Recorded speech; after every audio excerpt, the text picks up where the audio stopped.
Hello everyone, welcome back to my channel. आज के इस वीडियो में हम करने वाले हैं क्लास 7th के हिस्ट्री का chapter number 7, tribes, nomads and settled communities. जनजातियाँ, खानाबदोश और एक जगह बसे हुए समुदाय। तो चलिए हम इस चैप्टर को शुरू करते हैं। You saw in chapter number 2, 3 and 4 how kingdom rose and fail.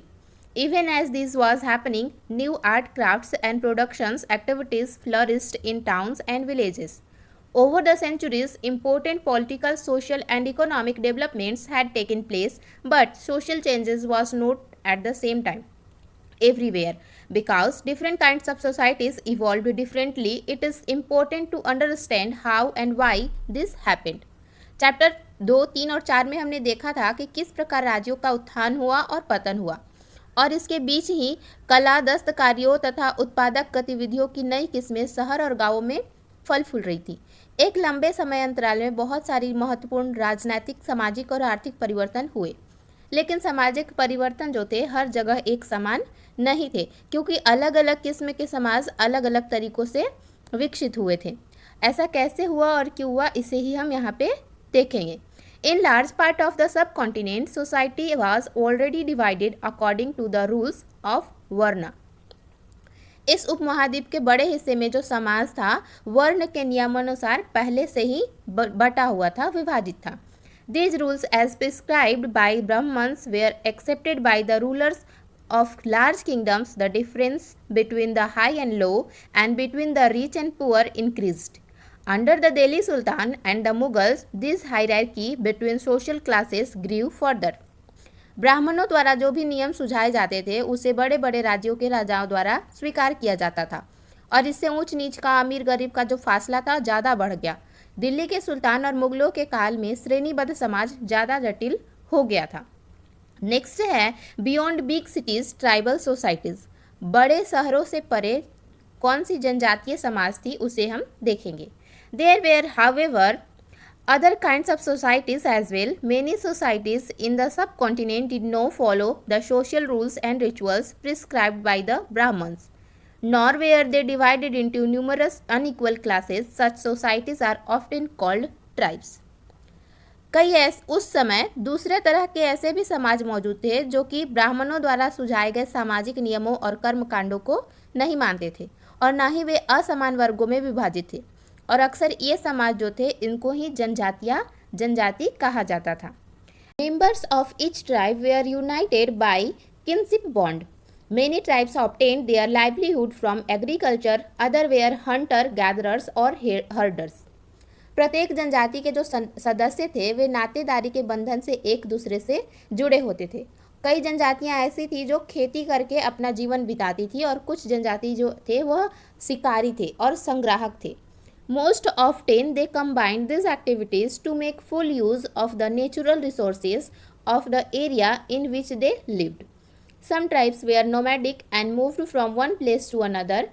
A tribal group controlled land and pasture jointly and divided these amongst household according to its own rules. प्रायः ये जो जनजातियाँ थी इनका निवास स्थान जो होता था प्राकृतिक संसाधनों का पूरा इस्तेमाल करके बनाया हुआ होता था, और इसके लिए इन गतिविधियों का मिला जुला रूप वे ही अपनाते थे। कुछ जनजाति जो थे खानाबदोश थी और एक जगह से दूसरी जगह घूमती थी।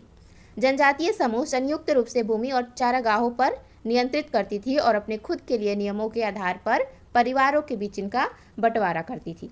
Many large tribes thrived in different parts of the subcontinent. These usually lived in forest, hills, desert and places difficult to reach.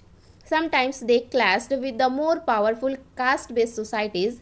In various ways, the tribes retained their freedom and preserved their separate culture. इस उपमहाद्वीप के विभिन्न हिस्सों में कई जनजातियां ऐसी थीं जो फली फूली, और ये मुख्य रूप से जंगल, पहाड़, रेगिस्तान और दूसरे ऐसे स्थान पर निवास करती थी जहां पे पहुंचना आसान नहीं होता था। कभी कभी जनजाति जो थी विभाजन पर आधारित अधिक शक्तिशाली समाजों के साथ टकराव भी कर लेती थी। कई मायनों में इन जनजातियों ने अपनी आज़ादी को बरकरार रखा और अपना अलहदा संस्कृति को बचा के रखा।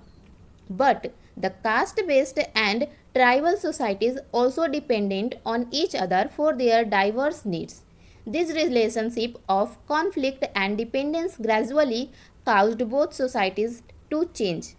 लेकिन जाति आधारित और जनजातीय समाज दोनों अपनी विविध किस्म की ज़रूरतों के लिए एक दूसरे पर निर्भर थे। टकराव और निर्भरता के इस संबंध ने दोनों तरह के समाजों को धीरे धीरे बदलने का काम किया। Who were tribal people. अब हम जानेंगे कि ये जो जनजातीय लोग होते थे ये कौन थे। Contemporary historian and traveller give very scanty information about tribes. A few expectations apart, tribal people did not keep written records, but they preserved rich customs and oral traditions. These were passed down to each new generation. Present day historians have started using such oral traditions to write tribal histories. समकालीन इतिहासकार और मुसाफिरों ने इन जनजातियों के बारे में बहुत ही कम जानकारी दी है। कुछ अपवाद को छोड़कर ये जनजातीय लोग भी लिखित दस्तावेज नहीं रखते थे, लेकिन समृद्ध रीति रिवाज और मौखिक परंपराओं का वे संरक्षण करते थे। ये परंपराएं हर नई पीढ़ी को विरासत में मिलती थी। आज के इतिहासकार जनजातियों का इतिहास लिखने के लिए इन्हीं वाचिक परंपराओं का इस्तेमाल करते हैं। Tribal people found in almost every region of the subcontinent. The area and influence of a tribe varied at different points of time. Some powerful tribe controlled large territories. In Punjab, Khokhar tribe was very influential during the 13th and the 14th century. Later, the Ghakkar became more important. Their chief, Kamal Khan Ghakkar, was made a noble by Emperor Akbar.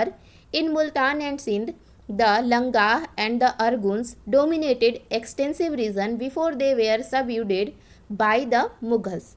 जनजातीय लोग जो थे वे भारत के लगभग हर क्षेत्र में पाए जाते थे। भारत के किसी भी एक जनजाति का इलाका प्रभाव समय समय के साथ जो था बदलता रहता था।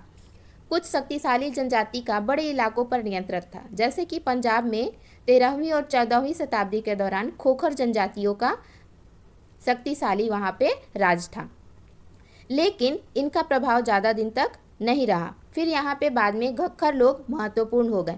उनके मुखिया कमाल खान घक्कर जो थे उसको बादशाह अकबर ने मनसबदार बनाया था।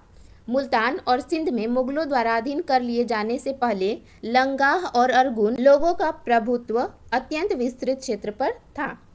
The Balochis were another large and powerful tribe in the north west. उत्तर पश्चिम में एक और विशाल शक्तिशाली जनजाति थी जो थी बलोच।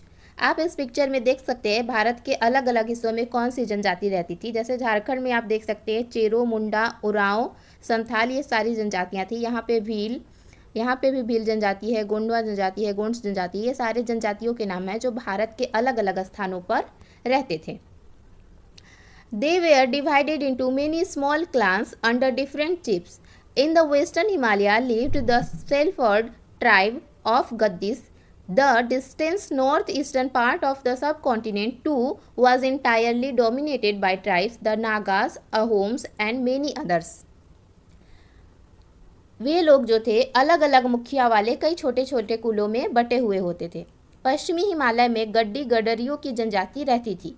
उपमहाद्वीप के सुदूर उत्तर पूर्वी भाग में भी नागा, अहोम और कई दूसरी जनजातियां जो थीं अपने प्रभुत्व बनाकर रखी थी। In many areas of present-day Bihar and Jharkhand, Chero chiefdoms had emerged by the 12th century. Rajaman Singh, Akbar's famous general, attacked and defeated the Cheros in 1591. A large amount of booty was taken from them, but they were not entirely subdued. Under Aurangzeb, Mughals force captured many Chero fortresses and subjugated the tribes. The Mundas and Santhal were among the other important tribes that lived in the region and also in Odisha and Bengal. Bharat और बिहार और झारखंड के कई इलाकों में 12वीं शताब्दी तक chair जनजातियों का उदय हो चुका था। बादशाह अकबर के प्रसिद्ध सेनापति राजा मान सिंह ने 1591 में चेर लोगों पर हमला किया और उन्हें परास्त किया। उन्हें लूट कर अच्छा खासा माल इकट्ठा किया गया, लेकिन वे पूरी तरह से अधीन नहीं बनाए गए। औरंगजेब के समय में मुगल सेनाओं ने चेर लोगों के कई किलों पर कब्जा किया और फिर इस जनजाति को अपने अधीनस्थ बना लिया। इस क्षेत्र में रहने वाले महत्वपूर्ण जनजाति में जो मुंडा और संथाल जनजाति थे ये बहुत ही महत्वपूर्ण थे, यद्यपि ये जनजातियां जो हैं उड़ीसा और बंगाल में भी रहते थे। The Maharashtra Highland and Karnataka were home to Kolis, Beards and numerous others. जो महाराष्ट्र और कर्नाटक की पहाड़ियाँ हैं वहाँ पे कोली और बिराद तथा कई दूसरी जनजातियाँ जो थी वो निवास करती थी. Koli also lived in many area of Gujarat. Further south there were large tribe population in Koragas, Vetars, Maravars and many others. जो कोरी जनजाति थी, कोली लोग गुजरात के कई इलाकों में भी रहते थे कुछ, और दक्षिण में कोरगा, वेतर, मारवाड़ और दूसरी जनजातियों की विशाल आबादी भी थी. The large tribe of Bhils was spread across western and central India. By late 16th century many of them had become settled agriculturists and some even zamindars. Many Bhil clans nevertheless remained hunter-gatherers. The Gond were found in great number across the present-day states of Chhattisgarh, Madhya Pradesh, Maharashtra and Andhra Pradesh. Bhil की जो थी बहुत कुछ बड़ी जनजाति पश्चिम और मध्य भारत में भी फैली हुई थी. 16वीं सदी का अंत आते आते उनमें से कई एक जगह बसे हुए खेतीहार बन गए और यहाँ तक जमींदार भी बन गए थे. तब भी भीलों के कई कुशल शिकारी संग्राहक बने रहे और मौजूदा छत्तीसगढ़, मध्य प्रदेश, महाराष्ट्र और आंध्र प्रदेश में गोंड लोग बड़ी तादाद में फैले हुए थे. New nomads and mobile people lived. खाना बदोश और घुमंतु लोग कैसे रहते थे? Nomadic pastoralists moved over long distance with their animals. They lived on milk and other pastoral product. They also exchanged wool, ghee, etc. with settled agriculturists for grain, cloth, utensils and other product. खाना बदोश चरवाहे जो थे अपने जानवरों के साथ इधर उधर घूमते थे और उनका जीवन जो था दूध और अन्य पशुचारी उत्पादों पर ही निर्भर था. कभी कभी वे खेतीहर गृहस्थ से अनाज, कपड़े, बर्तन और ऐसे ही चीज़ों को अपने पशुओं की चीज़ों से बदलते भी थे. अब हम देखेंगे they bought the and sold these goods as they moved from one place to another. The Banjara were the most important trader nomads. Their caravan was called tanda. Sultan Alauddin Khilji used the Banjaras to transport grain to the city market. Emperor Jahangir wrote in his memories that the Banjaras carried grain on their bullocks from different areas and sold it in towns. They transported food grain for the Mughal army during military campaign. With a large army, there could be 100,000 bullocks carrying grain. Banjara लोग जो थे सबसे महत्वपूर्ण व्यापारी खाना बदोश थे. उनका कारवां जो था टांडा कहलाता था. सुल्तान अलाउद्दीन खिलजी बंजारों का ही इस्तेमाल नगर के बाजारों तक अनाज की ढुलाई करने के लिए करते थे. बादशाह जहांगीर ने अपने संस्मरणों में लिखा है कि बंजारे विभिन्न इलाकों से अपने बैलों पर अनाज लेकर जाते थे बाजार में और सैन्य अभियानों के दौरान वे मुगल सेना के लिए खाद्यान्नों की ढुलाई का काम भी करते थे. किसी विशाल सेना के लिए 1,00,000 बैल अनाज ढोते होंगे. Many pastoral tribes reared and sold animals such as cattle and horse to the prosperous people. Different castes of petty peddlers also traveled from village to village. They made and sold wares such as ropes, nets, straw, matting and chorus sacks. Sometimes mendicants acted as wandering merchants. There were castes of entertainers who performed in different towns and villages for their livelihood. कई पशुचारी जनजातियां जो थी मवेशी और घोड़े जैसे जानवरों को पालने पोसने और संपन्न लोगों के हाथ पे उन्हें बेच देती थी और छोटे मोटे फेरी वालों की विभिन्न जनजातियां जो थी एक गांव से दूसरे गांव में भ्रमण करती थी. ये लोग रस्सी, सरकंडे जैसी चीज़ें, फूस की चटाई और मोटे बोरे जैसे माल बनाते थे और बेचते थे. कभी कभी भिक्षुक लोग घुमंतु सौदागारों का भी काम करते थे. नर्तक, गायक और अन्य तमाशा बनाने वाले की भी जनजातियां होती थी जो विभिन्न नगरों और गांवों में कमाई के लिए अपनी कला का प्रदर्शन करते थे. Changing societies, new caste and hierarchy. बदलता समाज, नई जनजातियां और श्रेणियां. As the economy and the needs of society grew, people with new skill were required. Smaller caste of jatis emerged within varnas. For example, new caste appeared among the Brahmins. On the other hand, many tribe and social groups were taken into caste-based societies and given the status of jatis. Specialized artisans, smiths, carpenters and masons were also recognized as separate jatis by the Brahmins. Jatis rather than Varna become the basis of organizing societies. जैसे जैसे अर्थव्यवस्था और समाज की ज़रूरतें बढ़ती गई, नई हुनर वाले लोगों की आवश्यकता पड़ी। तब फिर वर्णों के भीतर छोटी छोटी जातियां उभरने लगी। उदाहरण के लिए ब्राह्मणों के बीच नई जाति सामने आई। दूसरी ओर कई जनजातियां और सामाजिक समूहों को जाति विभाजित समाज में शामिल कर लिया गया और उन्हें जातियों का दर्जा दे दिया गया। विशेषज्ञता जो थी, शिल्प, सुनार, लोहार, बढ़ई और राजमिस्त्री को भी ब्राह्मणों द्वारा जातियों के रूप में मान्यता दे दी गई। वर्ण की बजाय जाति समाज का संगठन का आधार बन गया। Among the Kshatriya, new Rajput clans become powerful by the 11th and the 12th centuries.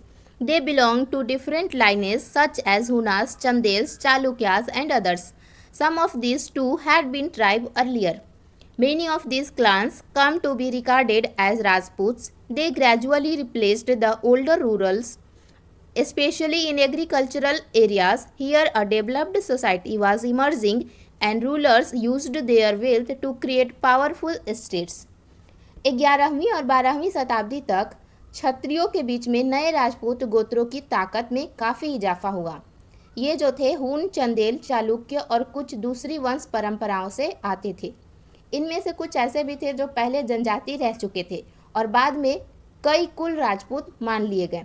धीरे धीरे उन्होंने पुराने शासकों को जगह ले ली और कृषि वाले क्षेत्रों में भी।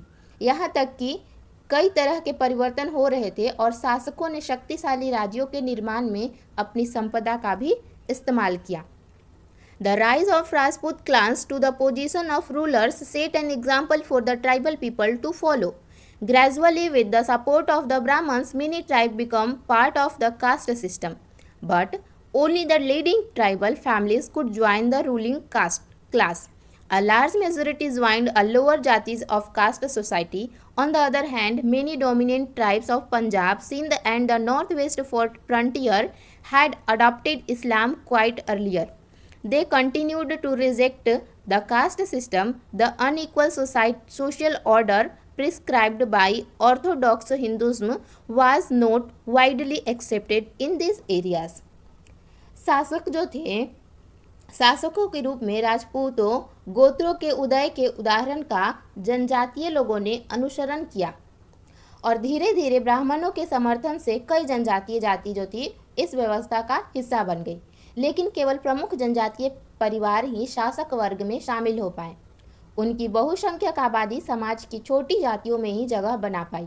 दूसरी तरफ पंजाब, सिंध और उत्तर पश्चिमी सरहद की प्रभुत्वशाली जनजातियों ने काफ़ी पहले इस्लाम को अपना लिया था। वे जाति व्यवस्था को नकारते रहे। सनातनी हिंदू धर्म के द्वारा प्रस्तावित गैर बराबरी वाली सामाजिक व्यवस्था इन इलाकों में बड़े पैमाने पर स्वीकार नहीं की गई। The emergence of states is closely related to social change among tribal people. Two examples of this important part of our history and described below. राज्यों की उत्पत्ति जनजातीय लोगों के बीच हुए सामाजिक बदलाव से गहराई से संबंधित है। हमारे इतिहास के इस महत्वपूर्ण हिस्से के दो उदाहरण हैं जिसे हम अभी पढ़ेंगे। A closer look, the Gonds. Gond जनजाति के बारे में हम पढ़ेंगे। The Gond lived in a vast forested region called Gondwana or country inhabited by Gonds. They practised shifting cultivation. The large Gond tribe was further divided into many smaller clans. Each clan had its own Raja or Rai. About the time that the power of the Delhi Sultan was declining, a few large Gond kingdoms were beginning to dominate the smaller Gond chiefs. The Akbarnama, a history of Akbar's region, mentioned the Gond kingdom of Garha, Katanga that had 70,000 villages. Gond लोग जो थे वे गोंडवाना नामक विशाल one प्रदेश में रहते थे। वे स्थानांतरित कृषि करते थे और विशाल गोंड जनजाति कई छोटे छोटे कुलों में भी बटी हुई थी। प्रत्येक कुल का अपना राजा होता था। जिस समय दिल्ली के सुल्तानों की ताकत घट रही थी उसी समय कुछ बड़े गोंड राज्य जो थे छोटे गोंड सरदारों पर हावी होने लगे थे। अकबर के शासनकाल के एक इतिहास अकबरनामा में उल्लेखित है कि गढ़ कटंगा के गोंड राज्य में 70,000 गांव भी थे। The administrative system of this kingdom was becoming centralised. The kingdom was divided into garhs. इन राज्यों की प्रशासनिक व्यवस्था केंद्रीकृत हो रही थी। राज्य गढ़ों में विभाजित थे। हर गढ़ किसी खास गोंड कुल के नियंत्रण में था। Each गढ़ was controlled by a particular Gond clans. This was further divided into units of 84 villages called Chaurasi. The Chaurasi was subdivided into barhots which were made up of 12 villages each. और ये ग्रह जो थे यह 84 गांवों में विभाजित था और इन्हें 84 कहा जाता था। 84 का उप विभाजन जो हुआ बरहोतों में हुआ जो 12 गांवों को मिलाकर बनता था। The emergence of large states changed the nature of Gond societies. Their basically equal society gradually got divided into unequal social classes. बड़े राज्यों के उदय ने गोंड समाज के चरित्र को बदल डाला और उनका मूलतः बराबरी वाला समाज जो था धीरे धीरे असमान सामाजिक वर्गों में विभाजित हो गया। Brahmins received land grants from the Gond Rajas and become more influential. The Gond chief now wished to be recognized as Rajput. So, Aman Das, the Gond Raja of Garh-Katanga, assumed the title of Sangram Shah. His son Dalpat married Princess Durgavati, the daughter of Salbahan, and the Chandel Rajput Raja of Mahoba. ब्राह्मण लोगों ने गोंड राजाओं से अनुदान में भूमि प्राप्त की और अधिक प्रभावशाली बन गए। गोंड सरदारों को अब राजपूत के रूप में मान्यता प्राप्त करने की चाहत होने लगी। इसलिए गढ़कटंगा के गोंड राजा ने अमन दास ने संग्राम शाह की उपाधि धारण की। उसके पुत्र दलपत ने महोबा के चंदेल राजपुत्र राजा शालाबहान की पुत्री राजकुमारी दुर्गावती से विवाह कर लिया। दलपत की मृत्यु कम उम्र में ही हो गई। फिर रानी दुर्गावती बहुत ही योग्य थी और उसने अपने 5 साल के पुत्र वीर नारायण के नाम पर उसके बिहाफ में शासन को संभाल लिया। उसके समय में राज्य का और अधिक विस्तार हुआ। 1565 में आसिफ खान के नेतृत्व में मुगल सेनाओं ने गढ़कटंगा पर हमला किया। रानी दुर्गावती ने इसका जमकर सामना किया। उसकी हार हुई लेकिन उसने समर्पण करना स्वीकार नहीं किया। उसने समर्पण के बदले अपनी जान को जाना स्वीकार किया। उसका पुत्र भी तुरंत बाद लड़ता हुआ मारा गया। Garhkatanga was a rich state. It earned much wealth by trapping and exporting wild elephants to other kingdoms. When the Mughals defeated the Gond, they captured a huge booty of precious coin and elephants. They annexed part of the kingdom and granted the rest to Chandrasa, an uncle of Veer Narayan. Despite the fall of Garhkatanga, the Gond kingdom survived for some time. However, they became much weaker and later struggled unsuccessfully against the stronger Bundals and Marathas. Against the stronger Bundelas and Marathas. गढ़कटंगा जो था वह एक समृद्ध राज्य था। इसने हाथियों को पकड़ने और दूसरे राज्यों में उसका निर्यात करने के व्यापार में खासा धन कमाया। जब मुगलों ने गोंडों को हराया तो उन्होंने लूट में बेशकीमती सिक्के और हाथी बहुतायत में हथिया लिए। उन्होंने राज्य का एक भाग अपने कब्जे में कर लिया और शेष बीच वीर नारायण के चाचा चंदर शाह को दे दिया। गढ़कटंगा के पतन के बावजूद गोंड राज्य जो था कुछ समय तक चलता रहा, लेकिन वे काफ़ी कमज़ोर हो गए थे और बाद में अधिक शक्तिशाली बुंदेलों और मराठों के खिलाफ उनके संघर्ष असफल रहे। नेक्स्ट जनजाति है the Ahoms. The Ahoms migrated to the Brahmaputra Valley from present-day Myanmar in the 13th century. They created a new state by surprising the older political system of the Bhuiya. During the 16th century, they annexed the kingdoms of the Chutyas and of Kojahajo and subjugated many other tribes. The Ahom built a large state, and for this they used firearms as early as the 1530s. By the 1660s, they could even make high qualities gunpowder and cannons. Ahom लोग जो थे वे मौजूदा Myanmar से आकर 13वीं शताब्दी में ब्रह्मपुत्र घाटी में बस गए थे। उन्होंने भूइयां समाज की पुरानी राजनीतिक व्यवस्था का दमन करके नए राज्य की स्थापना की थी। 16वीं शताब्दी के दौरान उन्होंने चुटियों और कोचहजों के राज्यों को अपने राज्य में मिला लिया। उन्होंने कई जनजातियों को भी अधीन कर लिया था। अहोमों ने एक बड़ा राज्य बनाया और इसके लिए 1530 के दशक में ही इतने वर्षों पहले आग्नेय अस्त्रों का इस्तेमाल किया। 1660 तक वे उच्च स्तरीय बारूद और तोपों के निर्माण करने में सक्षम हो गए थे। However, the Ahom faced many invasions from the southwest. In 1662, the Mughal under Mir Jamal attacked the Ahom kingdoms. Despite their brave defense, the Ahom were defeated, but direct Mughal control over the region could not last long. The Ahom state depended upon forced labor. Those forced to work for the state were called Peks. A census of the population was taken. Each village had to send a number of pikes by rotation. People from heavily populated areas were shifted to less populated areas. लेकिन जो अहोम थे वे दक्षिण पश्चिम के कई आक्रमणों का सामना करना पड़ा उन्हें। 1662 में मीर जुमला के नेतृत्व में मुगलों ने अहोम राज्य पर हमला कर दिया। बहादुरी से सामना करने के बावजूद अहोम लोगों की पराजय हुई, लेकिन उस क्षेत्र पर मुगलों का प्रत्यक्ष नियंत्रण था। ज़्यादा समय तक नहीं बन सका उनका नियंत्रण। अहोम राज्य बेगार पर निर्भर था। राज्य के लिए जिन लोगों से जबरन काम लिया जाता था वे पाइक कहलाते थे। अहोम राज्य में एक जनगणना की गई। प्रत्येक गांव को अपनी बारी आने पर निश्चित संख्या में पाइक भेजने होते थे। इसके लिए जनगणना के बाद सघन आबादी वाले इलाकों से कम आबादी वाले इलाकों में लोगों का प्रस्थान हो गया। Ahom clans were thus broken up. By the first half of the 17th century, the administration became quite centralized. इस प्रकार जो अहोम थे वह पूरी तरह से टूट गए। 17वीं शताब्दी का पूर्वार्ध होते होते प्रशासन खासा केंद्रीकृत हो चुका था। Almost all adult males served in the army during war. At other time, they were engaged in the building dams, irrigation system, and other public works. The Ahom also introduced new method of rice cultivation. लगभग सभी वयस्क पुरुष जो थे सेना में अपनी सेवाएं प्रदान करते थे युद्ध के दौरान, लेकिन दूसरे समय में वे बांध, सिंचाई व्यवस्था इत्यादि के काम में लगे रहते थे। अहोम लोग चावल की खेती के नए तरीके भी अमल में लाए थे। Ahom societies was divided into clan और खेल्स। अहोम समाज जो था कुल में विभाजित था जिन्हें खेल कहा जाता था।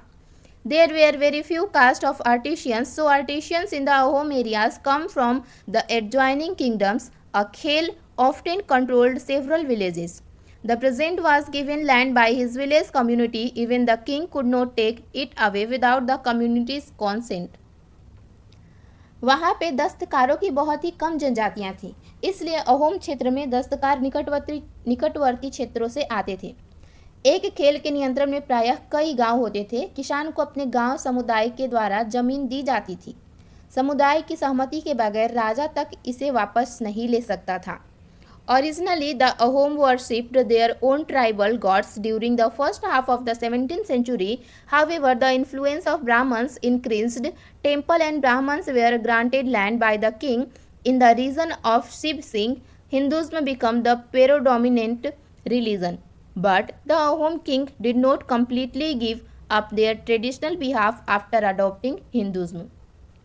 शुरुआत में अहोम लोग अपने जनजातीय देवी देवताओं की उपासना करते थे, लेकिन 17वीं शताब्दी के पूर्वार्ध में ब्राह्मणों के प्रभाव में बढ़ोतरी हुई। मंदिरों और ब्राह्मणों को राजा के द्वारा भूमि अनुदान में दिया गया।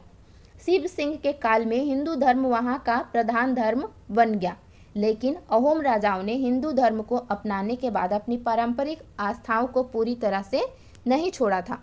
Ahom society was very sophisticated. Poet and scholar were given land grants. Theatre was encouraged. Important work of Sanskrit were translated into the local language. Historical works known as buranjis were also written first in the Ahom language and then in Assamese. Ahom समाज जो था वह एक अत्यंत ही परिष्कृत समाज था। कवि और विद्वानों ने को अनुदान में जमीन दी जाती थी। नाट्यक्रम को भी प्रोत्साहन दिया जाता था। संस्कृत की महत्वपूर्ण कृतियों का स्थानीय भाषा में अनुवाद किया गया था।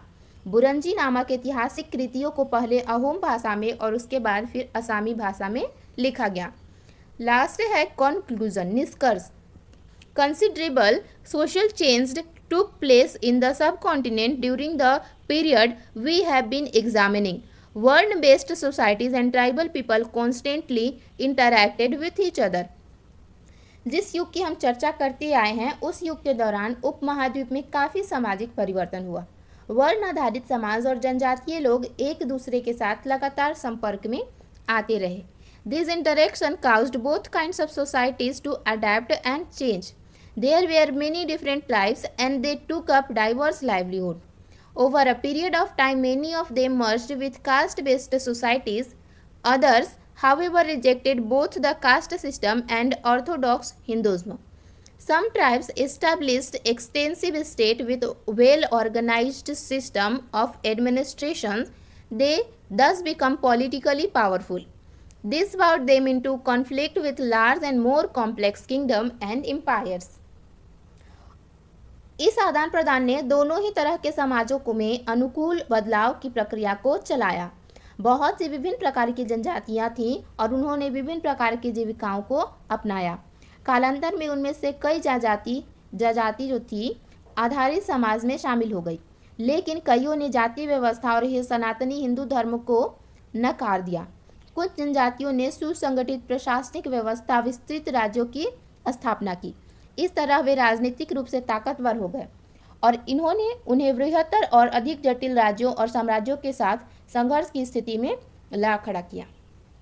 तो इस तरह ये चैप्टर हमारा यहीं पे ख़त्म होता है। मिलते हैं अपने नेक्स्ट चैप्टर में। अगर आपको ये वीडियो अच्छी लगी हो तो इसे लाइक करें, शेयर करें और आप मेरे चैनल पर नए हो तो इसे सब्सक्राइब कर लें ताकि आने वाली हर वीडियो की नोटिफिकेशन आपको मिलते रहे।